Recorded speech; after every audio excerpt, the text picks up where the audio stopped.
Professeur Tariq Ramadan, merci beaucoup d'être avec nous sur France 24.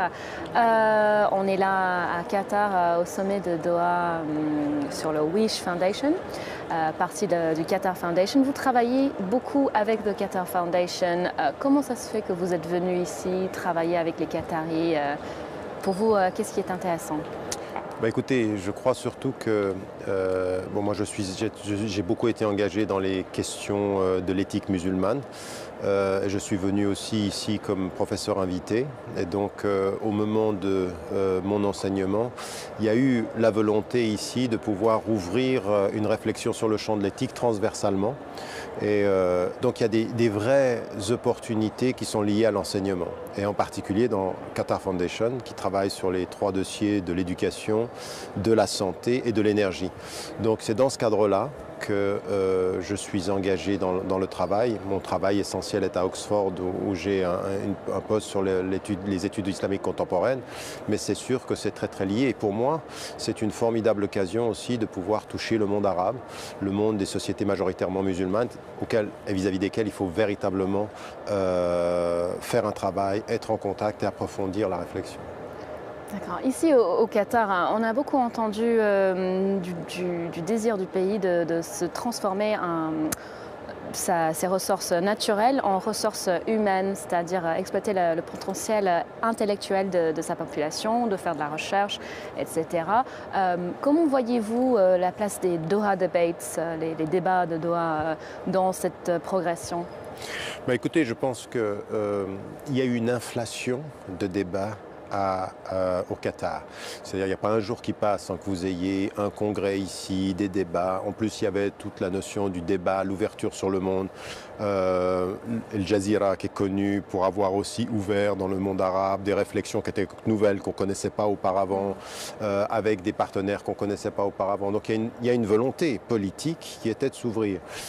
Et donc là, c'est des choses qu'il faut saluer sans en même temps oublier qu'il y a un certain nombre de choses dont il faut faire la critique et vis-à-vis desquelles il faut aller très très loin. C'est-à-dire que quand vous parlez de l'ouverture sur les populations, c'est vrai, mais en même temps, beaucoup de la population qatari est très très loin de tout ce qu'on est en train de voir ici, les sommets, tout ceci, ils n'y participent pas. Donc il y a une fraction de la population qui n'y participe pas.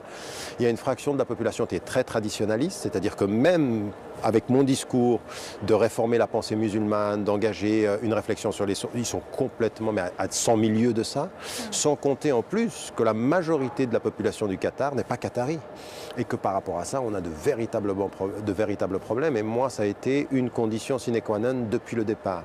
À aucun moment, ma présence ici, sur le plan intellectuel ou sur le plan académique, ne me fera être silencieux sur des vraies questions qui, en fait, doivent être posées, non pas simplement pour le Qatar, et non pas simplement pour faire plaisir à l'Occident, mais parce qu'il faut un véritable développement social et culturel dans la région. Il faut que les choses changent. Il faut que ce qu'on prêche en matière d'ouverture d'esprit et de valeurs démocratiques, ça soit traduit ici, concrètement, et dans toute la région. Et voyez-vous vraiment cette critique dont vous parlez, justement, une critique majoritairement occidentale du Qatar? Est-ce que vous trouvez ça juste ou est-ce que c'est peut-être motivé par d'autres idées Alors écoutez, il faut qu'on soit extrêmement clair. Nous sommes en face de contradictions majeures en Occident. Parce que ceux en général avec lesquels on a des relations économiques et qui nous apportent de l'argent, on a plutôt tendance à modérer notre propos sur le plan de la critique. Et c'est vrai pour tous les pays du Golfe. C'est-à-dire, ce n'est pas le seul pays, je veux dire, on le sait avec l'Arabie Saoudite, on le sait avec d'autres. Donc on a ici une chasse gardée d'intérêts géostratégiques et économiques, on fait attention. Et en même temps, on a d'autres forces en Occident, c'est vrai en France, mais c'est vrai en Angleterre, c'est vrai aux États-Unis, qui est une autre force qui véritablement porte des valeurs. Et ils portent des vraies critiques. Et ils disent, non mais attendez, ce sont nos partenaires certes, mais ça ne doit pas nous empêcher de poser la question de la démocratisation, de l'éducation et puis par exemple de ce qu'on appelle les migrant workers today, c'est-à-dire ces gens qui viennent et qui travaillent dans des conditions qui sont absolument inacceptables. Donc il y a une chasse gardée et un silence qui n'est pas très honnête et qui est un peu hypocrite. Puis il y a parfois des dénonciations qui sont stratégiques, ça permet de mettre la pression sur le pays, c'est-à-dire on en joue, on joue de cette pression-là. Et puis Moi, ce qui m'intéresse, c'est de sortir de ça, être tout à fait conscient qu'il y a des intérêts en jeu et qu'il y a du jeu stratégique, mais ne pas me cacher derrière le fait que certains en jouent ou qu'on tire profit pour ne pas aborder les questions. C'est-à-dire, les questions, c'est qu'il y a aujourd'hui des questions sur la société civile, il y a des questions sur ce que j'ai dit, l'immigration. Encore une fois, je veux dire, le Qatar n'est pas le seul pays. Je veux dire, la migration est un vrai problème en Europe et quand on a Lampedusa, on ne va pas donner des enseignements aux autres comme s'il n'y avait rien à se reprocher. On a tous à faire notre autocritique. Mais des vraies questions, il faut qu'on les pose. Au-delà de ces jeux politiques, on les connaît, on sait que ça existe, on sait qu'il y a des jeux et c'est ça qui m'intéresse, c'est-à-dire avoir une position de principe et puis les alliances aussi régionales, c'est-à-dire qui on soutient ou pourquoi on soutient tel. Je veux dire, la question de la Syrie est essentielle aujourd'hui, la question de la fracture chiite-sunnite est essentielle dans la région, le rapport avec l'Iran, le rapport avec le Liban, le rapport avec Bahreïn qui est à côté, la couverture médiatique des uns et pas des autres. Pas de naïveté, un rapport de principe, mais ce n'est pas parce que certains en jouent qu'il n'y a pas des réalités dans les critiques que l'on doit porter. Je veux dire, moi j'ai pris position publiquement par rapport à un poète qui fait un poème et qui se retrouve en prison à vie, puis ensuite on lui met 15 ans, mais 15 ans pour un poème c'est quand même beaucoup. Mais ce que je dirais là, je le dirais aussi pour dans mon pays d'origine, l'Égypte, il ne faut pas se taire non plus après le coup d'État, comme il ne faut pas se taire non plus avec tous ces pays qui aujourd'hui, malheureusement, ne sont pas toujours avec la liberté d'expression. Mais vous avez quand même utilisé ce mot démocratie et démocratisation de la société. Comment voyez-vous la démocratie ici au Qatar dans l'avenir aussi? Alors c'est là aussi où je ne suis pas d'accord avec les propos que l'on a parfois qui sont totalement binaires, c'est ou blanc ou noir. C'est pas vrai. Pour venir dans ce pays, même d'ailleurs dans un pays qu'on critique beaucoup comme l'Arabie Saoudite, dans la région, vous avez des vraies évolutions. La jeune génération, regardez aujourd'hui au Qatar les femmes, c'est-à-dire elles sont énormément présentes sur le champ de l'emploi, sur le marché de l'emploi, beaucoup plus qu'avant. Donc il y a une vraie présence, beaucoup plus d'éducation. La cité de l'éducation est en train de former beaucoup plus de femmes que d'hommes. Donc on a des évolutions. La démocratisation, c'est pas la structure, on vote et on a... Non, c'est pas que ça. Ça, c'est une des conditions. Mais il y a tout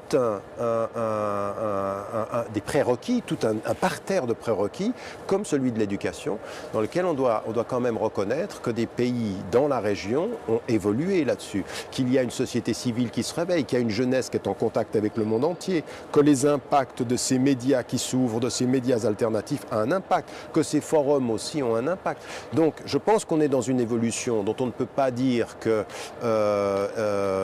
est vers la régression antidémocratique, mais ça ne veut pas dire que c'est gagné encore. Ça veut dire qu'il faut vraiment faire ce travail. Et puis souvent, ce que vous entendez dans les pays du Golfe, c'est de dire mais pourquoi vous nous critiquez, notre peuple ne se plaint pas, ils sont contents. Alors c'est vrai que finalement, ce que vous avez souvent, c'est les compensations financières ou les acquis financiers, quand il n'y a pas de taxes, quand le mode de vie satisfait tout le monde, eh bien, on a peu de demandes politiques. Mais ça ne suffit pas quand même. C'est-à-dire qu'il y a une société civile qui s'exprime peu, et puis il y a des gens qui n'ont pas véritablement de droits, comme on l'a dit avec les migrants, qui sont dans des statuts très très fragiles. Donc il faut reconnaître qu'il y a des avancées, faire la critique de ces obstacles et puis continuer. Mais je ne pense pas qu'on sera constructif dans notre critique en Occident quand on mettra tout le monde dans le même paquet sans observer les évolutions. Je pense que là aussi, il faut pondérer les choses. Encore une fois, ça ne veut pas dire qu'il faille se taire, au contraire, il faut être vraiment critique sur ce qui ne va pas. Et revenons à un sujet de la conférence où on est ici à Doha. On avait parlé des soins en phase de vie finale, c'est-à-dire mourir dignement, avec aussi, on avait évoqué cette phrase droit humain. Vous avez dit qu'on ne fait pas bien en ce moment, enfin, dans les sociétés occidentales. Il y a beaucoup de choses à refaire, à repenser. Qu'est-ce qui manque? Qu'est-ce qu'on ne fait pas? Écoutez, on ne fait pas bien transversalement.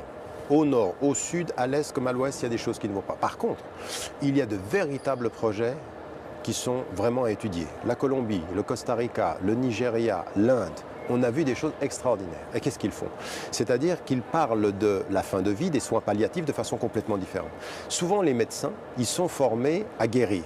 mais ils ne sont pas forcément formés à faire face à la mort et accompagner. Alors ce qui était extrêmement intéressant, c'est qu'on a intégré dans un sommet sur la santé toute une réflexion sur la fin de vie et sur les soins palliatifs, en se posant vraiment la question, qu'est-ce qu'il faut faire? Aujourd'hui, par exemple, les médicaments qui permettent d'amoindrir la douleur sont utilisés 90%. 90% c'est en Suisse. 90% de ces médicaments sont utilisés par 16% de la population mondiale. C'est-à-dire que tous les autres n'en ont pas le bénéfice et ne peuvent pas en faire usage. Il faut qu'on fasse un vrai travail sur la justice, sur la meilleure distribution des médicaments. Deuxième élément, un travail sur la conscientisation. Comment est-ce qu'on forme les médecins? Comment on forme par exemple le personnel médical? Comment on forme aussi les aumôniers, c'est-à-dire ceux qui entourent les personnes d'un point de vue religieux? C'est pour ça que moi je suis pour le rapport transversal de l'éthique, c'est-à-dire qu'il faut qu'on travaille ensemble, il faut qu'on vienne ensemble et qu'on pose les vraies questions. Une question centrale, nous sommes dans nos sociétés de consommation dans une idée que quand on a les moyens médicaux, il ne faut plus souffrir. Eh ben, je ne veux plus souffrir, on le sait. Le meilleur exemple, c'est le dentiste. Le dentiste, ça peut être tout ce qu'on veut, mais il ne faut pas qu'on souffre. Mais la vie, ce n'est pas ça. La vie, ce n'est pas le dentiste. La vie, c'est aussi faire face à ses souffrances. Le philosophe Nietzsche disait « Dites-moi ce que vous faites de votre souffrance, je vous dirai qui vous êtes ». Et c'est vrai universellement. C'est-à-dire comment est-ce qu'on gère la question de la souffrance d'un point de vue médical, comment est-ce qu'on amoindrit les peines de certains, et comment aussi nous, il faut qu'on sache, dans les sociétés les plus riches, que jamais nous ne tuerons définitivement la souffrance. Il faut vivre avec, il faut savoir y faire face. Ça, c'est toute une notion de la santé qui est tellement importante parce que c'est une philosophie de vie, parce que c'est une philosophie de mort. Et donc là, on doit travailler ensemble. Et c'est ça qui était intéressant. C'est-à-dire que vous avez ici, dans ce forum, des gens qui venaient du monde entier. C'est-à-dire, ils venaient vraiment du monde entier. Et tout à coup, on se rend compte que là-dessus, nous sommes d'accord. Après, il y a d'autres questions qui sont controversées, c'est-à-dire le suicide assisté et d'autres choses. Mais je ne crois pas qu'il faille commencer par ça. Il faut commencer par ce sur quoi nous sommes d'accord. Professeur Tariq Ramadan, merci beaucoup pour votre temps. Merci beaucoup, merci de votre invitation.